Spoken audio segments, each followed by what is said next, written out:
Assalamu alaikum viewers. So today we are starting from a new chapter, homeostasis. अच्छा, सबसे पहले तो इसको देख लेते हैं। अच्छा, पहले एक फ़र्क समझने की ज़रूरत है, वो तो ये कि इंटरनल कंडीशन क्या है और एक्सटर्नल कंडीशन क्या है। इंटरनल हमारे बॉडी के अंदर का मैकेनिज़्म है और एक्सटर्नल हमारी बॉडी के बाहर का मैकेनिज़्म है। सही है। अच्छा, जो इंटरनल कंडीशन है वो बहुत सारे मैकेनिज़म्स पे डिपेंड करती है ऑफ कोर्स, और बहुत सारे मैकेनिज़म्स की वजह से ही इंटरनल कंडीशंस जो हैं हमारी वो मेंटेन रहती हैं बॉडी की। और होम्योस्टेसिस उनमें से एक और प्रोसेस है जो हमारी बॉडी के अंदर मेंटेन करता है बहुत सारी इंटरनल कंडीशंस को।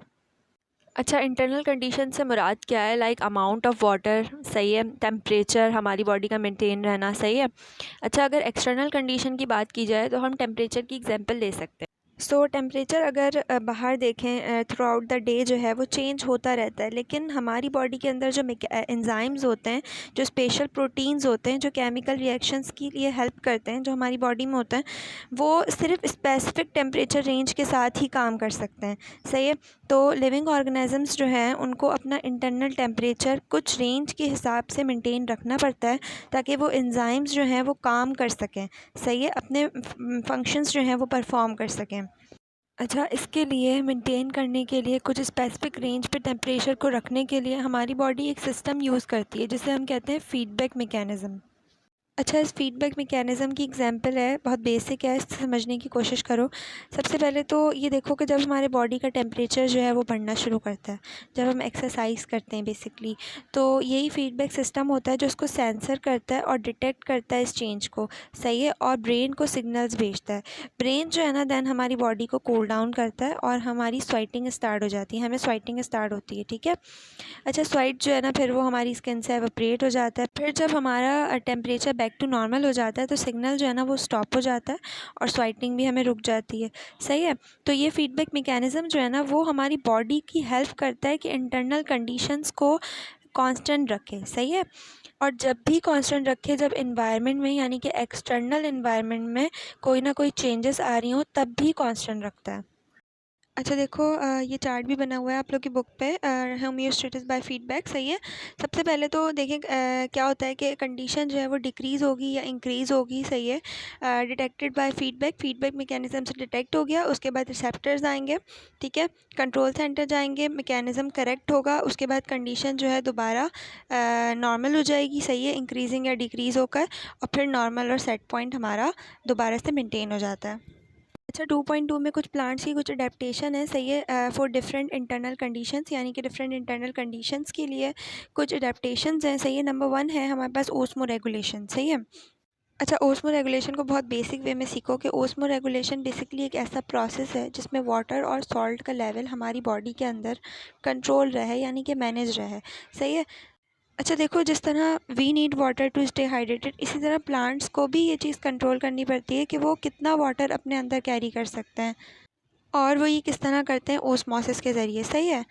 जब भी प्लांट्स को ज़्यादा पानी की ज़रूरत होती है ना, तो वो अपने सॉइल से रूट्स के ज़रिए जो है वो वाटर ऑब्जर्व कर लेता है।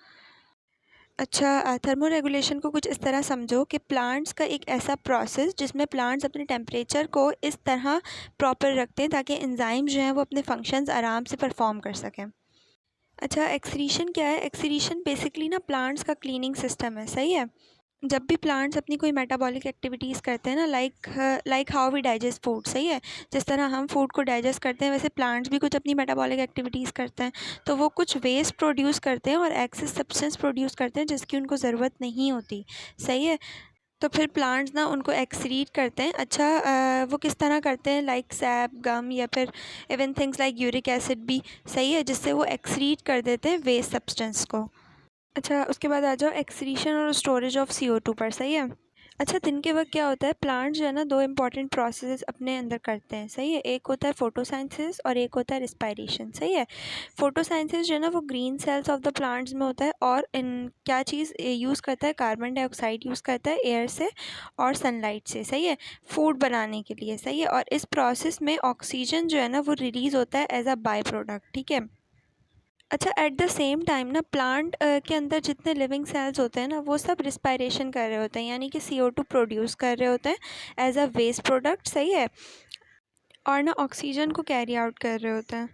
अच्छा, जब फोटोसिंथेसिस का रेट जो है ना वो रिस्पायरेशन से ज़्यादा हाई हो जाता है तो फिर प्लांट जो है ना वो CO2 टेक करने लगता है एयर से अपनी कुछ ओपनिंग्स के ज़रिए, as you were discussed in the last chapter, stomata के ज़रिए, सही है।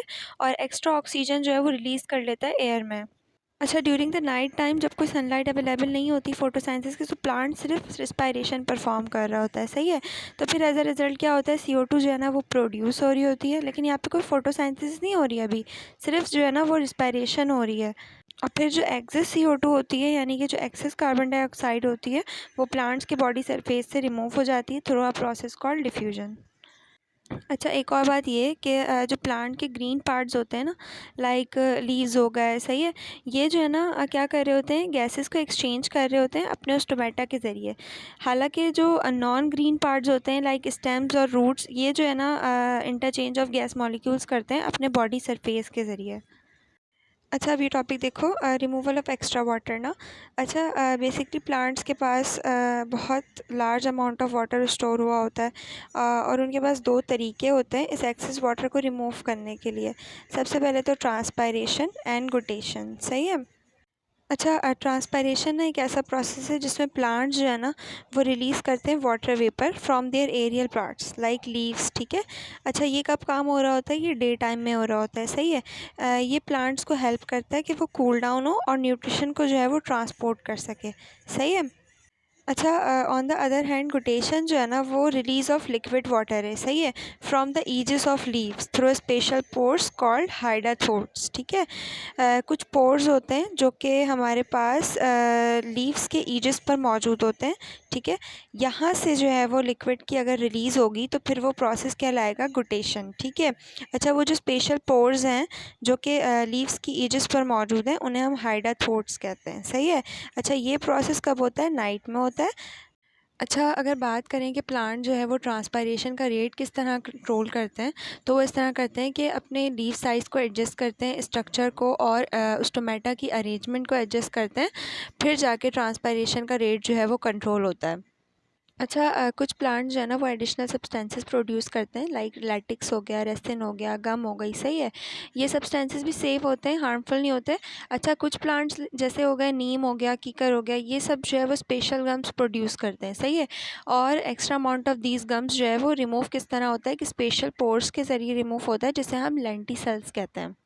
अच्छा, कॉनीफेरस प्लांट जो है ना वो रेसिन लाइक मटेरियल प्रोड्यूस करते हैं, सही है। हालांकि जो रबर प्लांट्स होते हैं ना वो लेटिक्स प्रोड्यूस करते हैं। अच्छा, ये प्रोड्यूस तो कर लेते हैं, इन सब्सटेंसेस को ये रिमूव किस तरह करते हैं, स्मॉल ओपनिंग्स के ज़रिए रिमूव करते हैं जो कि उनके सरफेसेस पे होती हैं।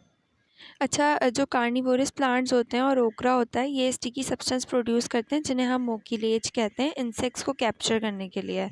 अच्छा, बहरहाल प्लांट्स के पास जो है वो ये वेज़ होते हैं ताकि वो एक्स्ट्रा वाटर को रिमूव करे और अदर सब्सटेंसेस को भी रिमूव कर सके, सही है, जो कि बेसिकली एसेंशियल है उनकी ग्रोथ के लिए और सर्वाइवल के लिए। अच्छा, नेक्स्ट क्लास से इंशाल्लाह हम लोग ओस्मोटिक एडजस्टमेंट इन प्लांट से कंटिन्यू करेंगे। Stay connected for your higher grade in studies.